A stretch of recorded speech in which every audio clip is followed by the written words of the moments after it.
Obviously, there was a time it was the only blockchain, so it was 100% of the industry.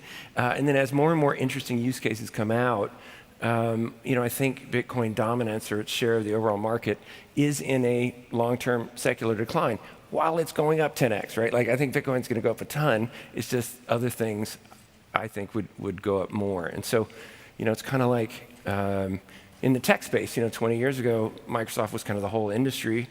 And since then, it's gone up 10x, which is amazing, great return. But other things, Apple, Google, Facebook, whatever, have gone up even more. And so I think that's my analog for the blockchain space. Real Vision's Raoul and Dan Morehead, the founder and CEO of Pantera Capital, are both brilliant macro analysts and prominent members of the crypto space. In past interviews, they have made strong analyses about the ongoing crypto market crash and the role of the macro in the crash. Pal, a prominent Ether and Bitcoin investor, believes that global liquidity plays a huge role in influencing prices, and since it is down, the market crash should not come as a big surprise to investors. However, Pal and Morehead have also discussed the importance of crypto market fundamentals such as network effects and supply caps and how these fundamentals influence the markets. In a recent interview, Pal and Morehead discussed these fundamentals, the macro environment, and the role of both in the crypto markets.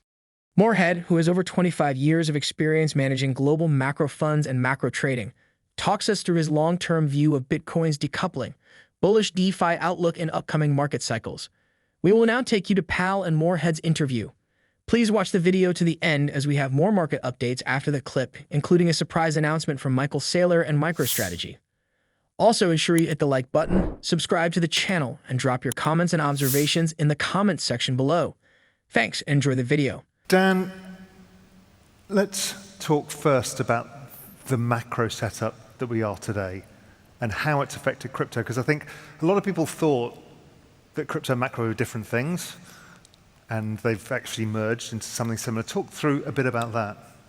Yeah, I think the point I would make is that, crypto is this multi-decade, very secular transformation that's happening.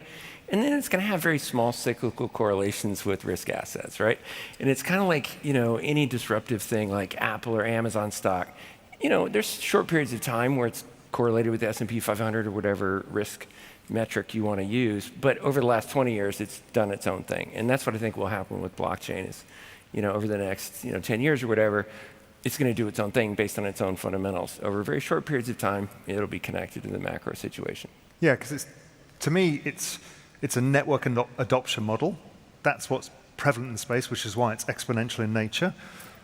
But there's periods of time when liquidity gets taken away. And a lot of people didn't realize that liquidity is going to affect all assets. So talk people through a little bit about what liquidity is and how it affects assets, because you've seen this in macro markets forever. Yeah, and so with huge amounts of money being printed, it really gave an impetus to anything that was fixed quantity like Bitcoin or blockchain.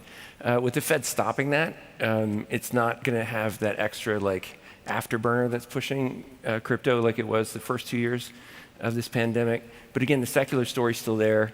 And I think people are going to realize that if rates are rising, it makes investing in a lot of things like bonds and equities difficult. But there are asset classes like blockchain that are not in any way directly connected to interest rates, so they can trade on their own. And that's my strong view, is that no matter what happens in the normal macro markets, blockchain can trade under its own fundamentals. So where do you think we are in this decoupling process right now? Because this is one of the things you've written extensively about. You and I talked about it on Real Vision. You're sensing there's a decoupling. Are we there? So historically, the decoupling happened much quicker than it's happening now. It typically happened after about 2 months. I think crypto's hit the lows. I think June is the lows. And then a really important point to stress is, although we're all used to using Bitcoin kind of as a proxy for our industry, and Bitcoin really hasn't done much since the June lows, it's important to remember that blockchain is a lot of different things, venture, tokens, and not just one blockchain. Oh, I would just say that this is such a big thing. It's going to take decades to happen, and so we still really are pretty early in it. And often people say, it took the internet 20 years to happen. No, it took 20 years just to get to the browser, right? And then it took another 30 years, to get to where we are today. So, the internet's 50 years old, blockchain's 13 years old. So we're still really early. And so, yeah, theoretically, there will come a time where, the average IRR of our industry is going to going to decay down. But I think we still are very early. And there's still just such a small number of people that are engaged in this, maybe 200 million, 300 million people, something like that. There's 3 billion people with a smartphone, right? And I think it's pretty inevitable. Almost everybody on Earth with a smartphone is going to use blockchain in 10 or 20 years. I'm not saying it's going to happen now. And I was just on CNBC, and I followed up a U.S. congressman that had just the most reactionary negative view of Bitcoin. And the interviewer asked, had I caught, the previous comments? And, what did I think about it? I was like, it makes me wildly bullish. Like, if you still have people that have such reactionary, views, it means there's still more people to convert, right? So we're still really early in this trade. There is no denying that some price fluctuations that the crypto markets have experienced in 2022 strongly correlate with the macro environment. The industry's correlation with the stock markets has also been more pronounced. However, market experts like Powell and Morehead believe these correlations are only short-term, and they will soon be overpowered by crypto fundamentals. Pseudonymous analyst Plan B also noted an important aspect of this correlation in a Monday tweet. The tweet reads, Bitcoin and the S&P 500 are correlated. However, in the same period, the S&P increased from $1,000 to $4,000. Bitcoin jumped from $10,000 to $20,000. 4x versus 200x. They are completely different worlds. Short-term moves are noise, long-term trends are the signal. Let us know what you think of Plan B's tweet in the comments section while we return to Powell and Morehead's discussion as they talk about decentralized finance and the May-June contagion. The press and there's a lot of haters out there for blockchain wanted to spin the issues in May and June as DeFi blowing up or DeFi doing poorly. But the reality is DeFi worked great, right? Most of the protocols function perfectly 24/7, just executing agreements, right? Code, can't be bullshit, So all the code just executed what we all agreed to, and it really is centralized finance that struggled. And I'll admit, I was surprised how much leverage was in our system in the crypto space. I didn't know how much leverage and illiquidity some of these centralized finance companies were taking. So they struggled. But that happens in these cycles, and the stronger firms survive and will do well. So on the DeFi side, I think it is a really good example of why I'm so bullish on this trade or this investment. Is all of DeFi is only worth $20 billion today, and traditional finance is worth $3 trillion. And so I wouldn't bet all my life savings that DeFi is going to work or be great or whatever. But when you have that kind of leverage, it's less than 1% of the value of traditional finance. That I think it is a really, really asymmetric trade. And one of the things we learned with the rest of the internet is you not only replicate what was pre-existing, like email didn't just replicate snail mail, it created all kinds of ways to communicate that we didn't have before that. And so DeFi might do things that we don't even have in traditional finance yet. So it seems pretty clear to me that at these levels, blockchain is, one of the most compelling trades I've ever seen. I also think that this ETH proof of stake yield is going to be revolutionary for the space. Because talking about DeFi, I suddenly think that we end up with this benchmark yield. Because if we think the world you and I grew up in, everything was treasuries plus, LIBOR plus, right? That's how you looked at risk. Mm-hmm. We don't have that, and we didn't have it when CeFi blew up. We didn't know what risk was risk. And now we've got this benchmark rate. And it feels like we're going to see the next wave of DeFi come. Yeah, and I just think that institutions love yield.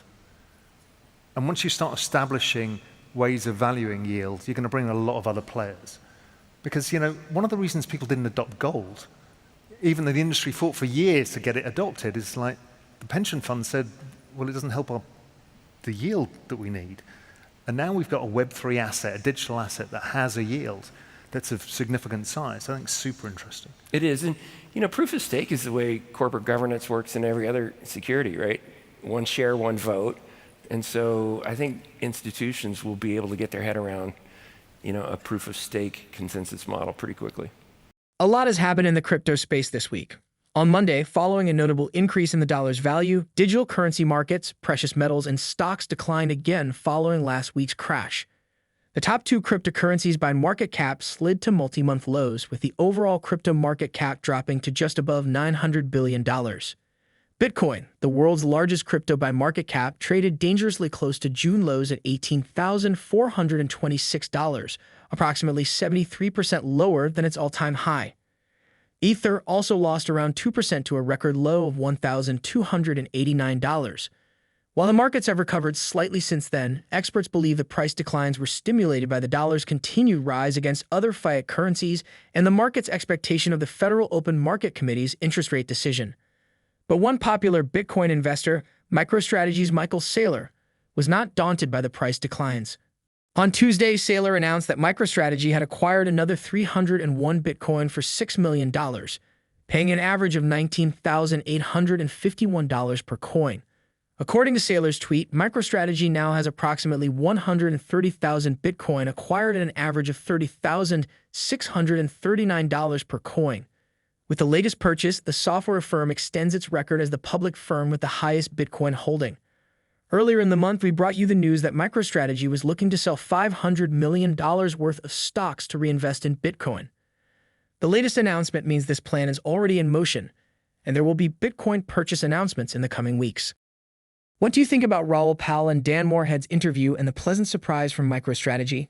Please drop your comments and observations in the comments section, hit the like button, and subscribe if you were yet to do so. You can also turn on post notifications to get notified when we upload a video. Thanks for watching.